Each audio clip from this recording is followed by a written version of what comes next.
এমনি এমনি মানুষ জন্ম পায় নাই। শুনবেন, আমি অঙ্কতে কাঁচা, আপনারা অঙ্কে হিসাব করে নেবেন আমি ভুল করে ফেলি, আপনারা বিচার করবেন। যেমন তেমন করে মানুষ জন্ম পায় নাই। পশু হলাম না, পাখি হলাম না, মানুষ হলাম। জীব শ্রেষ্ঠ মানুষ 84 লক্ষ জনি ভ্রমণ করে মানব কুলে জন্মে পেলাম। মানব কুলে জন্মে পেলাম। গুনবেন গুনবেন, 20 লক্ষ বার গাছ গাছরা রূপে জন্মে নিলাম। কত রকমের গাছ হতে হতে যেদিনই তুলসী বৃক্ষ রূপে জন্মে নিলাম। যেদিনই তুলসীর পাতা গোবিন্দের সেবাই লাগিল। যেদিনই তুলসীর পাতা গোবিন্দের সেবাই লাগিল। যেদিনই তুলসীর ডাল মালা করে কণ্ঠে মায়েরা বাবারা নিল। মালা করে কণ্ঠে নিল। সেই দিনই আমাদের গাছ জন্মে থেকে মুক্তি হয়ে গেল। মুক্তি হয়ে গেল। কত হলো মায়েরা? 20 9 লক্ষ বার জলে জন্মে নিলাম। কত রকমের জলজন্তু হতে হতে যেদিনে শঙ্খ রূপে জন্মে নিলাম। মায়েদের মুখে মন্দিরে বেজে উঠিলাম। সেই দিন আমার জল জন্ম থেকে মুক্তি হয়ে গেল। কত হলো বলুন? 20 কত হলো? 31। আবার আপনারা হ্যাঁ বলছেন। 20 কত হলো? অনেকে ভাবছে অত তন্দি নাই, ঘরের কথা ভাবছিলাম তাই বলে ফেলেছিলাম। কত হলো? 29। 11 লক্ষ বার পোকা রূপে জন্মে নিলাম। কত রকমের পোকা হতে হতে যেদিন আমি ভ্রমর রূপে জন্ম নিলাম। ফুল থেকে মধু সংগ্রহ করে সেই মধু গোবিন্দের সেবাই লাগালাম। সেই দিন আমার পোকা জন্মে থেকে মুক্তি হয়ে গেল। পোকা জন্মে থেকে মুক্তি হয়ে গেল। কত হলো মায়েরা? 29। বল বল, তাহলে হাত দিস না, বল 29 আর কত? অঙ্কতে শূন্য পেয়ে যাবি। 29 আর কত? 29 আর 11 কত? 40। 30 লক্ষ বার পশুকুলে জন্মে নিলাম। কত রকমের পশু হতে হতে যেদিনে ভাগ্যবতী গাভীকুলে জন্মে নিলাম। যেদিনে গাভীর দুগ্ধ গোবিন্দের সেবাই লাগিল। যেদিনে গাভীর চামড়া দিয়ে মহাপ্রভুর শিকল তৈরি হলো। সেই দিনই আমার পশু জন্মে থেকে মুক্তি হয়ে গেল। কত হলো মায়েরা? 40 আর 30 কত? 110। 70। কানে কালা, কম জোরে বলবি। 70। 10 লক্ষ বার পাখি কুলে জন্মে নিতে নিতে যেদিন ময়ূর কুলে জন্মে নিলাম। যেদিন ময়ূর কুলে জন্মে নিল। কত যোগী কত মুনি ঋষি কতদিন ধরে সাধনা করে গোবিন্দের চরণ পাবার জন্যে।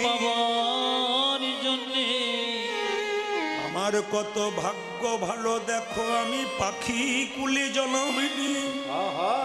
ময়ূরের পুচ্ছ ভগবান মাথায় নিল।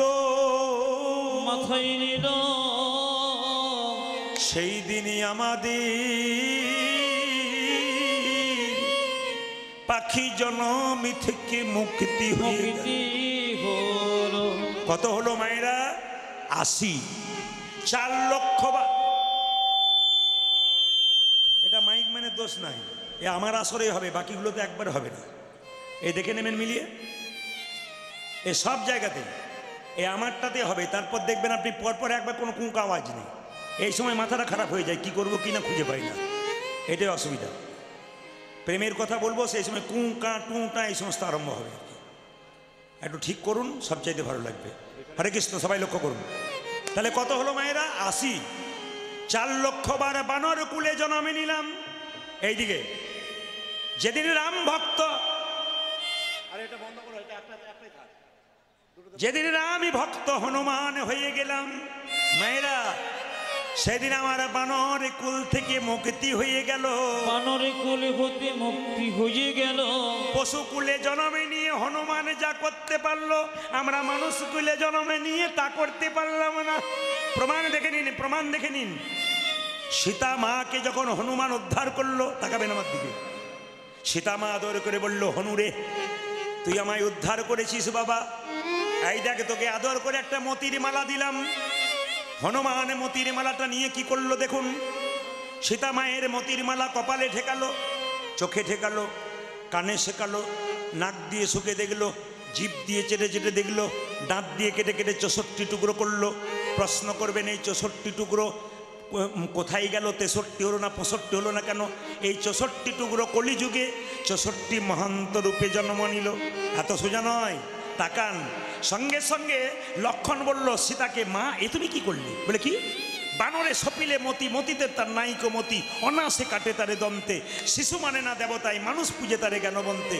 বাচ্চা ছেলেকে মন্দিরে বসিয়ে দিলে ও পায়খানা প্রস্রাব করে দেয়, ও তো জানতেই পারে না মন্দিরের মানে কি। একে তুমি মতির মালা দিয়ে দেখো, তুমি দাঁত দিয়ে কেটে দিলে। তুলসী গাছের ওপরে কুকুর প্রস্রাব করে দেয়, কুকুর কি জানে তুলসী গাছের মানে কি?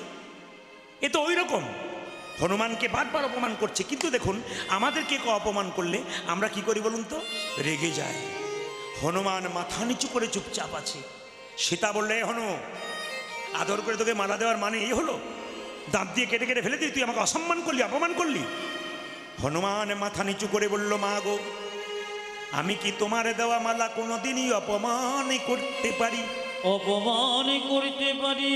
এ মালা তো যেমন তেমন মালা নয়, এ মালা তোমার দেওয়া প্রেমের মালা, ভালোবাসার মালা। ভালোবাসার মালা। এ মালা প্রথমে কপালে ঠেকালাম কেন জানো? কেন জানো? এ মালা তো আমার মায়ের দেওয়া ভালোবাসার মালা বটে, তাই কপালে কপালে ঠিকাবালা, তাই কপালে ঠেকালাম। শুনে নেবেন ভালো করে। চোখে ঠেকালাম কেন জানো? কেন জানো? এই মালাতে রাম দেখা যায় কিনা দেখিলাম, রাম দেখা যায় কিনা দেখিলাম। কানে ঠেকালাম কেন জানো? কেন জানো? এই মালাতে রাম নাম শোনা যায় কিনা দেখিলাম। যায় কিনা দেখিলাম। ও মায়েরা, জিভ দিয়ে চেটে চেটে দেখিলাম কেন জানো? কেন জানো? এ মালাতে রাম চরণের তুলসীর স্বাদ পাওয়া যায় তুলসীর কিনা? স্বাদ পাওয়া যায় কিনা এ দেখিলাম। মালাতে রাম নাম শোনা যায় না, শোনা রাম যায় না, দেখা যায় না, যায় না। রাম চরণের স্বাদ পাওয়া যায় না। স্বাদ পাওয়া যায় না। সে তো অলংকার নয়, কলঙ্কের হাত। তাই আমি দাঁত দিয়ে কেটে কেটে ফেলে দিলাম। লক্ষণ হনুমানের হাত দুটো ধরে বলছে, হনুমান রে, হনুমান রে, তুই আমায় শিখিয়ে দিলি কেমন করে রাম ভজন করতে তুই হয়। আমায় শিখিয়ে দে যে রাম ভজন কেমন করে করিতে গো। তুই আমায় শিখিয়ে দিলি রাম ভজন কেমন করে করতে হয়। কেমন করে করিতে হয়। তুই কি দেখাতে পারবি হৃদয় মাঝে রাম আছে? তুই কি দেখাতে পারবি হৃদয় মাঝে রাম আছে? আমার দিকে তাকান। হনুমান বলল, লক্ষণ তুমি তোমার তীরটাকে দাও। যেই না লক্ষণ তীরটাকে দিয়েছে, হনুমান বক্ষ বিদীর্ণ করেছে। দেখলো একা রাম নয়, দেখে সীতারামের যুগলে মিল।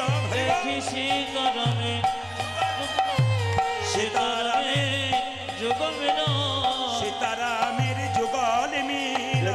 সীতারামের যুগল মিল। হনুমানের হৃদয় মাঝে সীতারামের যুগল মিল। হনুমানের হৃদয় মাঝে সীতারামের যুগল মিলন। হনুমানের হৃদয় মাঝে আর কি তারি মারতে ও পারে? হনুমানের হৃদয় মাঝে ও আর কি তারে মারিতে ও পারে? হনুমানের হৃদয় মাঝে ও আর কি তারে মারিতে পারে? ও হনুমানের হৃদয় মাঝে দেখে সীতারামের যুগল মিলন। আগামী 22শে জানুয়ারি, আগামী 22শে জানুয়ারি সোমবার দিন, আস্তে আস্তে আস্তে আস্তে বাবা শব্দ করবেন না কেউ। আগামী 22শে জানুয়ারি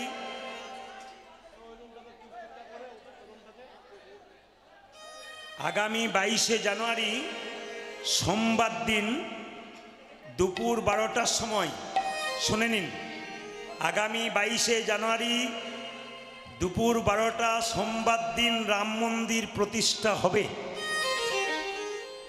এবং সেই রাম মন্দিরে যে সীতার রামের মূর্তি প্রতিষ্ঠা করছেন, উনি হচ্ছেন কর্ণাটকের মহীশূরের একজন বিখ্যাত শিল্পী, তার নাম অরুণ যোগীরাজ।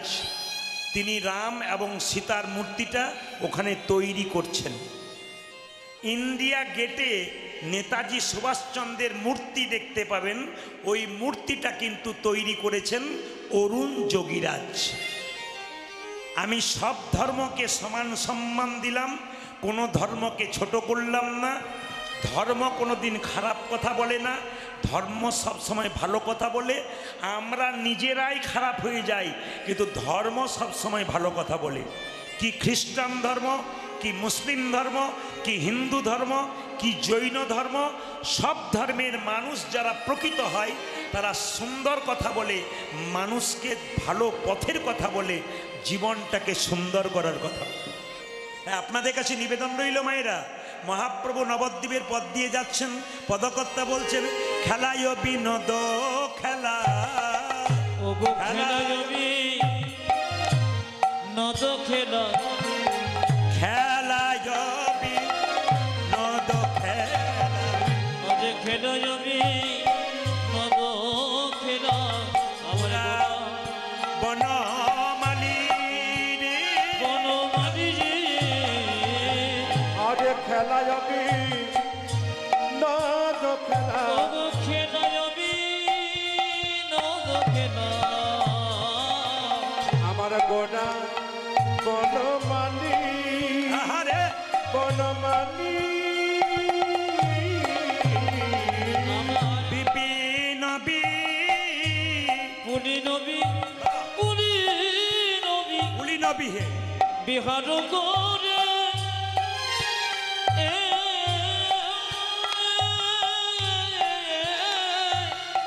ভগত মণ্ডলী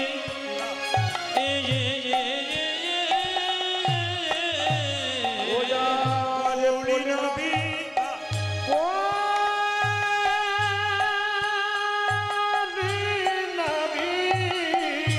আয় পলি নবী আহা আর পারি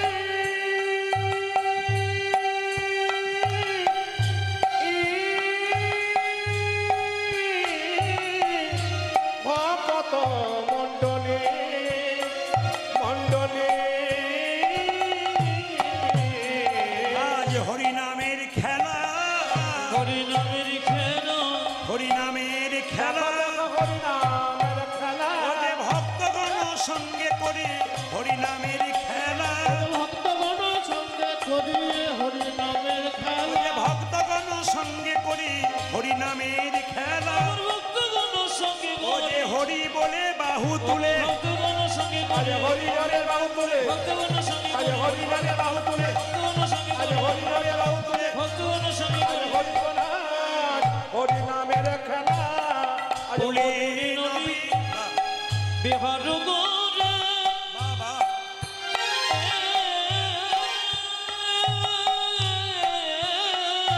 আমার ভক্ত মণ্ডলী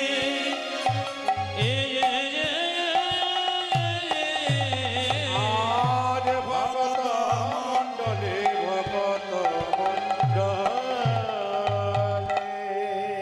জোরে একবার বলবেন তো সবাই মিলে, রাধা রানী কি